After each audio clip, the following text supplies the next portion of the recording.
बेवफा एसडीएम को मिला सबसे बड़ा धोखा। आशिक के दूसरी लड़की से भी संबंध। अब कह रही है आलोक मुझे माफ कर दो। आशिक का भी जब निकला अफेयर तो भड़क गया ज्योति का गुस्सा। आलोक ने कहा जैसे के साथ हुआ तैसा भगवान ने कर दिया न्याय। खतरे में आई मनीष दुबे की नौकरी। ज्योति का भी बर्खास्त होना तय। योगी का बड़ा आदेश। आलोक को मिल गया न्याय। ऐसे ही नहीं कहा जाता है कि भगवान के घर देर होती है लेकिन अंधेर नहीं होती। ज्योति मौर्य अपने पति के साथ धोखा कर सोच रही थी कि उनके साथ भला हो जाएगा, लेकिन अब जब बहुत बड़े राज का पर्दाफाश हो गया है तो उनके पैरों तले जमीन खिसक गई है। उन्हें अब कुछ सूझ नहीं रहा है कि आगे क्या करें। आलोक को तो पहले ही धोखा दे चुकी हैं, बेवफाई कर चुकी हैं। ऐसे में अब उनके पास वापस लौटने का कोई रास्ता नहीं बचा है। जबकि जिसे वो अपना सबसे जिगरी समझती थी, जिसे वो अपनी जान समझती थी, जिसे वो अपना हस्बैंड बनाने की सोच रही थी, उसी ने ज्योति मौर्य के साथ खेल कर दिया।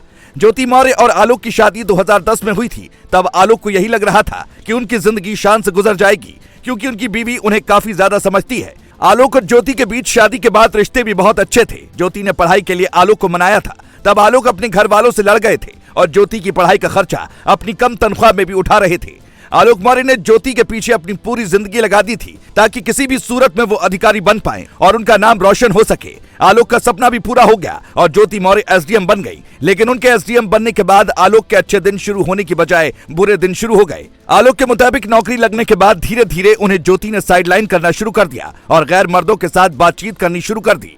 अब क्योंकि ज्योति बड़ी अधिकारी थी और आलोक एक सफाई कर्मचारी थे, इसीलिए वो ज्यादा कुछ अपनी पत्नी को नहीं बोल पा रहे थे। कुछ एक बार उन्होंने हिम्मत करके ज्योति से सवाल जवाब भी किए तो ज्योति ने साफ साफ कह दिया कि वो उनके मामले में ना पड़े। काम को लेकर वो लोगों से बातचीत करेंगी। मतलब ज्योति ने बहुत ही चालाकी के साथ आलोक को बेवकूफ बनाया और उनके पीठ पीछे ही खेल करती रही।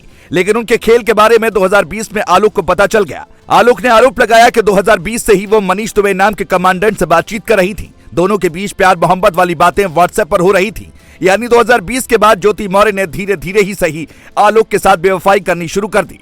लेकिन जब पानी सिर से ऊपर गुजर गया तो आलोक का सब्र भी जवाब दे गया और उन्होंने खुलकर ज्योति मौर्य के खिलाफ आवाज उठाने का फैसला किया। पिछले 10 दिनों से आलोक लगातार न्याय की गुहार लगाते हुए ज्योति के खिलाफ एक्शन की मांग कर रहे थे। हालांकि पुलिस और प्रशासन भले ही आलोक को न्याय तुरंत नहीं दिला पाया, लेकिन ऊपर वाला सब कुछ देखता है। मीडिया रिपोर्ट की माने तो ज्योति मौर्य के आशिक के कुछ दूसरी महिलाओं के साथ संबंध की बात भी सामने आ रही है। यानी अगर ज्योति ने अपने पति आलोक को धोखा दिया तो वहीं उनके साथ भी उनके आशिक ने खेल कर दिया। खबरों की माने तो मनीष दुबे के कुछ और महिलाओं के साथ संबंध है। अगर इन बातों में सच्चाई है तो ये ज्योति के लिए किसी बहुत बड़े झटके से कम नहीं है, क्योंकि जिसके लिए उन्होंने अपने पति को छोड़ने तक का फैसला कर लिया, कोर्ट में अर्जी दाखिल कर दी ताकि तलाक मिल सके, अब उसी आशिक ने उनके साथ धोखा कर दिया। इसीलिए अब सोशल मीडिया पर लोग कह रहे हैं कि ज्योति मौर्य के साथ भगवान ने अच्छा किया और आलोक मौर्य जो अच्छे इंसान हैं उनके साथ भगवान ने न्याय कर दिया। अब ज्योति मन ही मन पछता रही होंगी और सोच रही होंगी कि उन्होंने आलोक जैसे नेक इंसान के साथ धोखा करके बहुत गलत किया। लेकिन एक कहावत है कि तब पछताए होत का जब चिड़िया चुग गई खेत। दोस्तों, आपका क्या मानना है? अगर ज्योति आलोक से माफी मांगे तो क्या उन्हें माफ कर अपना लेना चाहिए? इस पर अपनी राय जरूर दें। Bureau report.